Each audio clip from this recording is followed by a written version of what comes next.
எங்க இவனுக்கு குழந்தை இல்லாதனால அந்த ஊர்ல இருக்க யாருமே இவனை ஒரு நல்ல காரியத்துக்கு கூட கூப்பிடவே மாட்டாங்க. சோ இவன் மீது நினைச்சு டெய்லி குடிச்சிட்டு நைட் அந்த ஊர்க்காரங்களோட சண்டை போட்டுக்கிட்டே இருப்பான். இப்படி இருக்க ஒரு நாள் இவன் காட்டுக்குள்ள தேன் எடுக்க போகும்போது குழந்தை அழுகிற மாதிரி சவுண்ட் கேக்குது. இவனுமே வேகமா பக்கத்துல போய் பாக்குறான். பார்த்தா ஒரு குழந்தை யாரோ தனியா படுக்க வச்சுட்டு போயிருக்காங்க. சோ இப்ப பக்கத்துல யாராவது இருக்காங்களான்னு சொல்லி இவனுமே கத்தி கத்தி கூப்பிட்டு பாக்குறான். ஆனா அங்க யாருமே இல்லாதனால அந்த குழந்தைய அவனே வளர்க்கலாம்னு சொல்லி வீட்டுக்கு எடுத்துட்டு வரான். இப்படியே கொஞ்சம் வருஷம் போக அந்த பையனுமே வளர்ந்து பெரிய ஆளாகி அவங்க ஊர்ல நடக்கிற ஒரு வில்வித்த போட்டியில கலந்துக்கிட்டு ஃபர்ஸ்ட் பிரைஸ் அடிச்சு ஊர் முன்னாடி அவங்க அப்பாவை பெருமைப்படுத்துறான். அந்த ஊர்ல இருக்கவங்க ஐயப்பனுக்கு மாலை போடுறதுக்காக கேட்டுட்டு இருப்பாங்க. சோ அப்ப ஹீரோமே நானும் வரேன்னு சொல்லி போய் நிக்கிறான். அங்க இருக்க ஒருத்தன் ஹீரோவை தப்பா பேசவும் ஹீரோ கோவத்துல கத்தி எடுத்து அவனோட கழுத்திலேயே வச்சிடறான். சோ அதனால அந்த ஊர்க்காரங்களும் அவன் அங்கிருந்து போக சொல்லிடுறாங்க.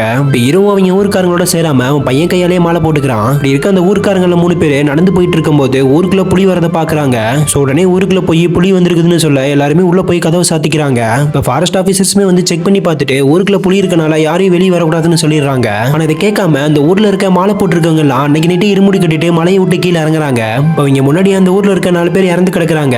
அப்பன்னு பார்த்து கரெக்டா ஹீரோ இருமுடி கட்டிட்டு வருவோம். இவன் தான் அவங்களை கொலை பண்ணிருக்கான்னு நினைச்சிட்டு அவனுக்கு மரத்துல கட்டி வச்சு மாலையை கழட்டலான்னு போறாங்க. இப்ப கரெக்டா ஹீரோட பையனுமே அந்த இடத்துக்கு வந்து ஒரு மாலையை கழட்டாதீங்க, அவர் எந்த தப்பு பண்ணிருக்க மாட்டாரு, உங்களுக்கு போறதுக்கு தடையா இருக்கு, அந்த புலியை நான் காட்டுக்குள்ள போய் பிடிச்சிட்டு வரேன்னு சொல்லிட்டு போறான். சோ இப்ப கரெக்டா ஃபாரஸ்ட் ஆபீசர்ஸுமே அங்க வந்து அந்த ஊர்க்காரங்களை அங்கிருந்து வரட்டும் போது தான் தெரியுது ஹீரோ கூட இவ்வளவு நாள் அவங்க பையனா இருந்தது ஐயப்ப சுவாமின்னு. இதை பார்த்த ஊர் மக்களுமே ஹீரோவை இவ்வளவு நாளா கஷ்டப்படுத்தினதுக்கு மன்னிப்பு கேட்கறாங்க. உங்களுக்கும் ஐயப்ப சுவாமி பிடிக்கும்னா கமெண்ட்ல பிளாக் கலர் ஆட்டை போட்டுருங்க.